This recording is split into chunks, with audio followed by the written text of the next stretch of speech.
এই মেম সাহেবকে আমি না ডাকলে উঠবেই না। ইয়ামিনী, ওঠ, দ্রুত ওঠ বলছি। মা আসার সময় হয়ে গেল কিন্তু, দ্রুত ওঠ। অ্যালার্মের মতন অ্যালার্ম বাজছে কিন্তু তোর ওঠার কোনো খবরই নেই। বাজে কয়টা আপু? ঘড়ির দিকে তাকিয়ে দেখ, 8টারও বেশি বাজে। এত অন্ধকার কেন ঘর? বিদ্যুৎ নেই? আরে আমার হ্যাবলা বোন, বাইরে প্রচণ্ড বৃষ্টি হচ্ছে আর বিদ্যুৎও চমকাচ্ছে, এর জন্যই তো বিদ্যুৎ চলে গেল। এখন এসব কথা বাদ দিয়ে দাঁত ব্রাশ করে পড়তে বস। মা যদি এসে দেখে তুই পড়তে বসিস নাই, তোকে তো পিটাবে, সাথে আমাকে নিয়েও পিটাবে। তোমার মনে নেই আপু, আজ তো ফ্রাইডে। ফ্রাইডে তো কি হয়েছে, হোমওয়ার্ক তো করতেই হবে। মা তুমি কোথায় আছো? বাইরে তো প্রচণ্ড বৃষ্টি হচ্ছে। না তানিয়া, এখানে বৃষ্টি হচ্ছে না। আমি একটু দরকারে ফোন করেছি তোকে, কাজের জন্য একটু শহরের দিকে যেতে হবে। তুই একটু ইয়ামিনীকে নিয়ে দেখে শুনে থাকিস। আর হ্যাঁ, খাবার তো রান্না করা নেই, একটু কষ্ট করে খাবারটা রান্না করে দুই বোনে খাস, কেমন? ভালো থাক। ঠিক আছে মা, তুমিও দেখে শুনে যেও। আপু, বিদ্যুৎ চলে এসেছে, আর দেখো বাইরে বৃষ্টিও নেই। কি মজা, কি মজা, বিদ্যুৎ চলে এসেছে। ইস, বিদ্যুৎ চলে এসেছে, কি মজা, কি মজা, বিদ্যুৎ চলে এসেছে।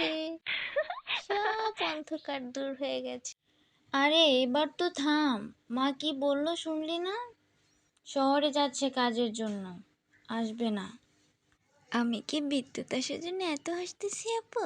মা আসবে না শুনেই তো আমি দ্বিগুণ সারপ্রাইজ হয়ে গেছি, কারণ আজকে আমি পড়াশোনা থেকে ছুটি পেয়েছি পুরো দিনের জন্য আপু। হ্যাঁ, পুরো দিন আমার ছুটি আজ। হয়েছে, শুধু ফাঁকি দিবি কিভাবে সেইটা খুঁজতে থাকোস। আমার তো রান্না করতে হবে, আমি রান্না করে গেলাম। তাও তো আজকে আমি তোমার হাতে রান্না খেতে পারবো। চলো তুমি রান্না করবে আর আমি তোমার রান্নায় সাহায্য করব। ঠিক আছে তাহলে, আমি রান্নাঘরে যাই আর তুই দাঁত ব্রাশ করে রান্নাঘরে আয়।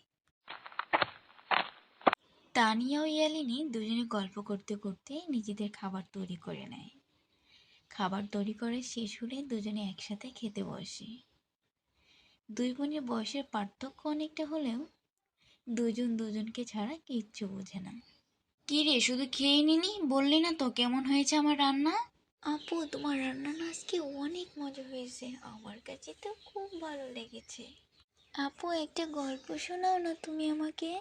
এমনভাবে বলছিস মনে হয় আমি তোকে গল্প শোনাই না। ঠিক আছে। এরপর ইয়ালিনীকে তানিয়া গল্প শোনায়। এভাবেই চলতে থাকে ইয়ালিনী ও তানিয়ার গল্প। দুবোনের খুনসুটি, ভালোবাসা, রাগ, অভিমান, একটু শাসন যেন সামনের দিনকে আরও বেশি আনন্দময় করে তোলে।